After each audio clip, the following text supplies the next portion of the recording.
Okay students, तो आज हमने जो किया है वो किया है ascending and descending order of fractions. Fractions को अगर आपको कुछ फ्रैक्शंस दी गई हैं और उनको आपको असेंडिंग ऑर्डर में लगाना है और डिसेंडिंग ऑर्डर में लगाना है तो क्या करना है। तो सबसे पहला स्टेप होता है, सबसे पहला जब भी हम फ्रैक्शंस पे काम करते हैं हम ये देखते हैं कि वो लाइक है कि अनलाइक है। अगर हमारी फ्रैक्शंस लाइक होंगी तो हमारे लिए कुछ भी मुश्किल नहीं है, हमने सिर्फ न्यूमिरेटर से बता देना है कि वो फ्रैक्शन बड़ी है कि छोटी है। अगर मैंने आपको बोला है 1/8, 3/8 एंड 4/8 तो इसमें सबका डिनोमिनेटर कॉमन है। मुझे न्यूमिरेटर जो जिसका बड़ा वो फ्रैक्शन सबसे बड़ी, तो यहाँ पे सबसे बड़ी है 4/8, फिर है 3/8, फिर है 1/8। जिस क्रम में लगाने को बोला जाएगा उस क्रम में, उस ऑर्डर में आप लगाएंगे। अगर बोला है डिसेंडिंग ऑर्डर तो सबसे पहले आएगा सबसे बड़ा 4/8, उसके बाद उससे छोटा 3/8, उसके बाद उससे छोटा 1/8। अगर असेंडिंग ऑर्डर में बोला है बढ़ते क्रम में तो फिर विपरीत होगा, ऑपोजिट। वील राइट सबसे पहले 1/8, देन 3/8, देन 4/8। तो ये तो था आपका लाइक फ्रैक्शंस का। लाइक फ्रैक्शंस को हम बड़ा लाइक करते हैं, बड़ा आसानी से काम हो जाता है। अब आ जाता है अगर हमें अनलाइक फ्रैक्शन मिल गई। अनलाइक फ्रैक्शंस में हम कैसे बताएंगे कि हमारी कौन सी फ्रैक्शन बड़ी है या कौन सी फ्रैक्शन हमारी छोटी है। तो इस केस में हमें क्या करना होगा, हमें इस केस में अनलाइक फ्रैक्शन को लाइक फ्रैक्शंस में तब्दील करना है। तो उसके बाद हमारा काम आसान है क्योंकि लाइक फ्रैक्शंस को हम बड़े इजीली बता सकते हैं बड़ी छोटी कौन सी है। तो हम एक फर्स्ट स्टेप में हमें पहली अंडरस्टैंडिंग, जैसी अनलाइक फ्रैक्शन सामने आई उनको आप कन्वर्ट कीजिए लाइक फ्रैक्शंस में। तो फर्स्ट स्टेप क्या रहेगा, फर्स्ट स्टेप रहेगा हमें कॉमन डिनोमिनेटर निकालेंगे। कॉमन डिनोमिनेटर क्यों निकालेंगे, क्योंकि हम अब सारी फ्रैक्शंस का डिनोमिनेटर वही बना देंगे और उसके बाद हम उनको जज करेंगे। तो डिनोमिनेटर कॉमन निकालने के लिए हमें फॉर्मूला यूज करना है एलसीएम का। हमें कोई भी डिनोमिनेटर नहीं बना देना कि भैया ये सब टेबल में आता है, जैसे अगर मैंने आपको बोला 2, 3 एंड 5 इसमें 60 तो सब में आ जाएगा तो मैं 60 बना दूं, नहीं। हमें लोएस्ट, सबसे पहले आने वाला लोएस्ट कॉमन मल्टीपल वाला डिनोमिनेटर चूज करना है। तो जैसे अभी मैंने क्लास में जो एग्जांपल किया था, मैंने आपको बोला 1/2, 1/3 एंड 1/5। इन तीनों में से बताओ सबसे बड़ी कौन सी है, सबसे छोटी, मतलब इनको असेंडिंग ऑर्डर में लगाओ, मेरा क्वेश्चन ये है। तो अब मैं इनको ये सारी प्राइम नंबर्स हैं, सारे डिनोमिनेटर, इनका एलसीएम मैं सिंपल मल्टीप्लिकेशन मेथड से निकाल लेती हूँ। 2 × 3 × 5 मेरा एलसीएम आ गया 30। अब सेकेंड स्टेप क्या है, ये जो 30 है मुझे अपनी हर फ्रैक्शन को इक्विवेलेंट फ्रैक्शन में बदलना है। इस तरह से बदलना है कि मेरी हर फ्रैक्शन का डिनोमिनेटर अब 30 हो जाए। तो पहली फ्रैक्शन है मेरे पास 1/2। 1/2 को 30 में बनाने के लिए मेरे को 2 को कैसे मैं 30 में कन्वर्ट करूंगी ये देखना है। तो 2 को 30 बनाने के लिए मुझे 2 को 15 से मल्टीप्लाई करना पड़ेगा। तो जब 15 से मल्टीप्लाई करूंगी तो डिनोमिनेटर तो मुझे 30 बनाना है, न्यूमिरेटर को उसी नंबर से मल्टीप्लाई करना है। तो मेरा पहला फ्रैक्शन बदल जाएगा, 1/2 बन जाएगा 15/30। और अगर आप देखें 15/30 को आप सिंप्लीफाई करें तो इसकी वैल्यू वही है 1/2। सेकेंड फ्रैक्शन है मेरी 1/5 ले लेती हूँ मैं। 1/5 को अगर मैंने मतलब अदला बदली कर रही हूँ, सीक्वेंस बदल रही हूँ, तो 1/5 को अगर मेरे को कन्वर्ट करना है तो मुझे क्या करना है, एक्चुअली मुझे 5 को 30 बनाना है, डिनोमिनेटर को 30। तो 5 को 30 बनाने के लिए मुझे 5 को 6 से मल्टीप्लाई करना है। तो इसका मतलब मुझे 6 से न्यूमिरेटर को भी मल्टीप्लाई करना पड़ेगा। तो डिनोमिनेटर तो मेरा 30 ही आना है, न्यूमिरेटर 1 × 6, आंसर आ गया 6 एंड डिवाइड बाय 30।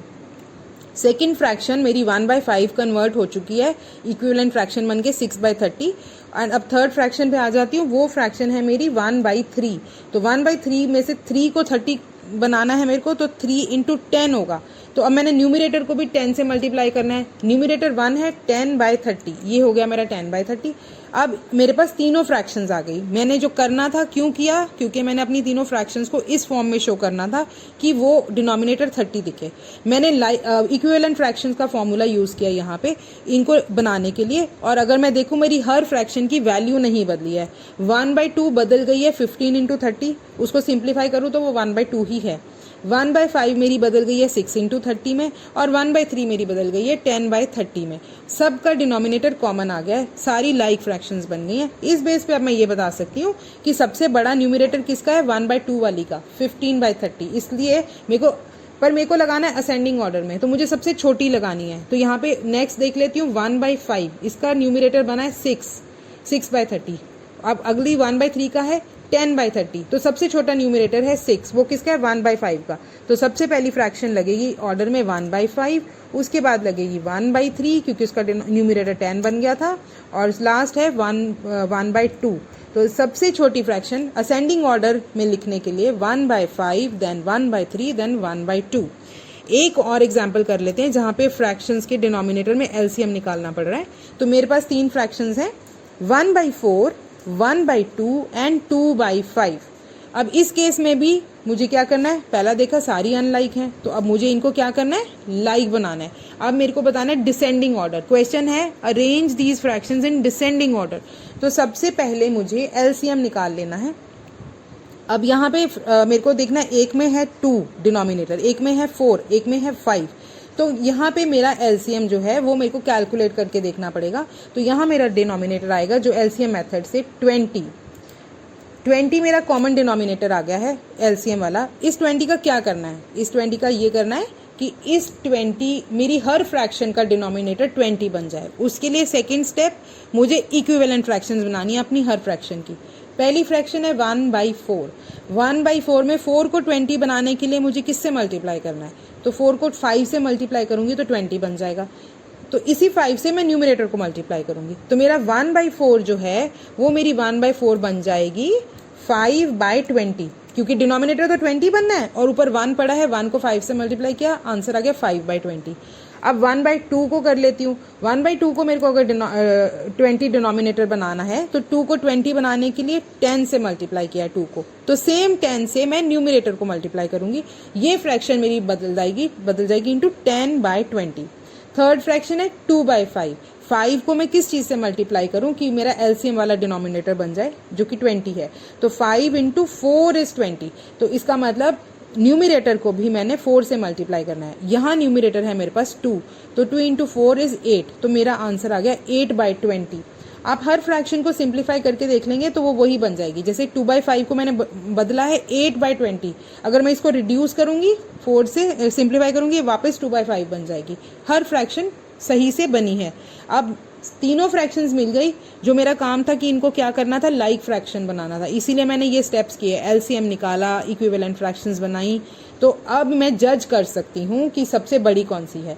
तो 1/4 बनी है 5/20, 1/2 बनी है 10/20 और 2/5 बनी है 8/20। तो मेरे को लगाना था, क्वेश्चन था डिसेंडिंग ऑर्डर में, तो सबसे बड़ा है 10/20, उसकी फ्रैक्शन थी 1/2, तो यहाँ सबसे बड़ी है 1/2। उसके बाद मेरा है 8/20, जो 2/5 थी वो बन गई थी 8/20, तो 10 के बाद आ रहा है 8। तो सेकेंड फ्रैक्शन मेरी जो है वो है 2/5 ऑर्डर में। थर्ड फ्रैक्शन मेरी रह जाएगी फिर 1/4। तो डिसेंडिंग ऑर्डर में मुझे क्वेश्चन मिला था arrange 1/4, 1/2 and 2/5 in descending order. मैंने सारी कैलकुलेशन करने के बाद मेरा आंसर आया है 1/2 followed by 2/5 followed by 1/4। So this is the way आप किस तरीके से अपनी फ्रैक्शंस को असेंडिंग और डिसेंडिंग ऑर्डर में आप उनको लिख सकते हैं। So that's it for today's class.